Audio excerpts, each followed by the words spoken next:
Allu అర్జున్‌ది 'Pushpa' cinema వాయిదా పడడానికి కారణం మెగా ఫ్యాన్స్ అది అని అంటున్నారు కదా! నిజమే అనుకోవచ్చా? అదైతే కాదండి. అదేసి కొంచెం ఎక్స్‌పెక్టేషన్ బాగా హెవీగా ఉంది కదా! అందుకని చెప్పి ఎక్కడా ఛాన్స్ తీసుకోవాలనుకోవట్లేదు. అందుకని చెప్పి వాళ్ళు మళ్ళీ రివైండ్ చేసుకొని చూసి మళ్ళీ రీషూట్ ఏమైనా చేసుకుంటున్నారేమో, లేకపోతే ఉన్న షూటింగే మళ్ళీ చేస్తున్నారని. అంటే చాలా కాన్ఫిడెంట్‌గా మనకి ఆగస్ట్ 15th అని ఫిక్స్ చేసి చాలా సార్లు చెప్పారు. అండ్ దానికి తగ్గట్టుగానే సాంగ్స్ కానీ, గ్లిమ్స్ కానీ ఇంకా అట్లా అన్ని ట్రైలర్ గానీ రిలీజ్ చేయడం జరిగింది. ఇప్పుడు ఉన్నట్టుండి సడన్‌గా మార్చేయడానికి గల రీజన్ ఏంటి? చెప్పలేమండి మేము. ఆదిపురుష్ కూడా అంతే అనుకున్నాం. ఆదిపురుష్ చాలా సార్లు వాయిదా పడ్డది. త్రిబుల్ ఆర్ అంతే వాయిదా పడ్డది. ఎక్కడైనా చిన్న చిన్న టెక్నికల్ ఇష్యూస్, గ్రాఫిక్స్ ఇష్యూస్ ఏమైనా ఉండే మళ్ళీ చేసుకోండొచ్చు. వచ్చినప్పుడు చూడటమే తప్ప సినిమాలో ఒకప్పటిలాగా 1 నెల 2 నెలలు అయిపోవడం. అల్లు ఫ్యామిలీ ఇప్పుడు మెగా ఫ్యామిలీ విడిపోయింది అనుకోవచ్చా మరి? చిన్న చిన్న ఏమైనా ఉంటే అవి తెలుసుకుంటారు తప్ప దానికి మళ్ళీ కాంట్రవర్సీ చేయాల్సిన అవసరం లేదు. ఇప్పుడు ఇంట్లో వాళ్ళకి చెప్పాలంటే కొడుకు తండ్రి తిట్టుకుంటారు.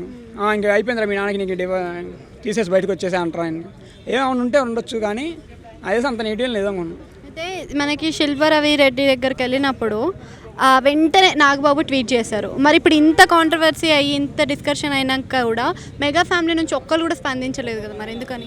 ట్వీట్ చేశారన్నారు కదా, ట్వీట్ అమౌంట్లో డిలీట్ అయింది కదా. ట్వీట్ చేశాడు, అమౌంట్లో డిలీట్ చేశారు కదా. అక్కడ ఏం జరిగింది అర్థం చేసుకోవాలి మనం కూడా. ఒకవేళ పెద్ద ఆయన చెప్పుండొచ్చు, లేకపోతే ఇంకెవరైనా చెప్పుండొచ్చు. ట్వీట్ చేసి డిలీట్ చేశారు కదా, దాన్ని బట్టి అర్థం చేసుకోవాలి. సాయి ధరమ్ తేజ్ కూడా ఇప్పుడు అంటే వాళ్ళని అన్ఫాలో చేయడం జరిగింది కదా.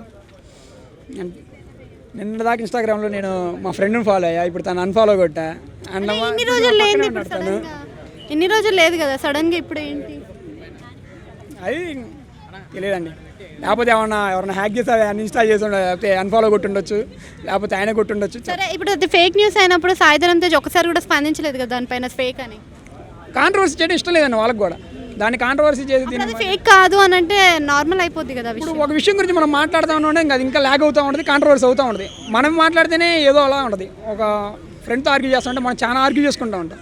అలాంటిది ఇప్పుడు వాళ్ళు సెలబ్రిటీస్ నేను మాట్లాడాను అనుకోండి, అది ఇంకా కాంట్రవర్సీ అవుతూ ఉంటుంది. ఈ కాంట్రవర్సీ చేయడం ఇష్టం లేక వాళ్ళు ఏం మాట్లాడలేదని నా అభిప్రాయం.